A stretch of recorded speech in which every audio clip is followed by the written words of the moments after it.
piedalīties politiskais partijas. Ja mēs tuvākā laikā piešķirsim, un parlaments piešķirs visdrīzāk balss tiesības pašvaldību līmenī migrantiem, patvērumu meklētājiem, un tad tas ir loģiski, ka šis tiesības ir jāpiešķir arī nepilsoņiem. Pie mums Latvijā var piedalīties vēlēšanas jebkurš itālis, dānis, zviedris un tā tālāk, bet vietēji cilvēki, kur šeit ir dzimuši, vēlēt nedrīkst.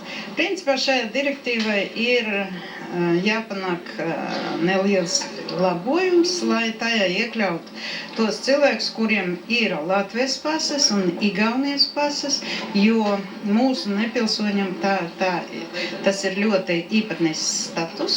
Par Ždanokas un Mamikina petīcijas atšķumu pauž pārējie Latvijas eiroparlamentārieši, kas kopā ar vairākiem Igaunijas un Lietuvas kolēģiem ar vēstuli vēsušies pie petīciju komitejas.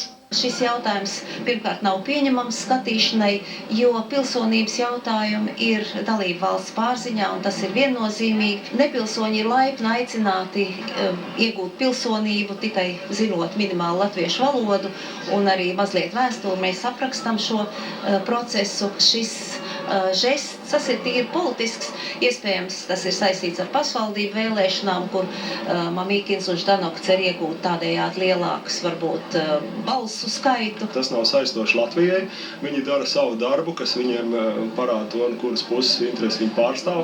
Arī bezpartijiskais Igaunijas eiroparlamentārietis Indreks Tarants uzskata, ka lūgumraksts par nepilsoņu tiesībām vēlēt nav skatīšanas vērts.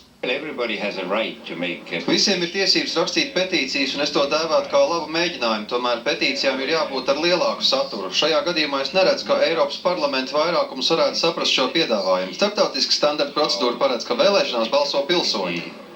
Jāpiebilst, ka jautājumu par nepilsoņu tiesībām piedalīties vēlēšanās Tatjana Ždanoka Eiropas Savienības līmenī mēģināja virzīt jau pirms nepilniem 10 gadiem.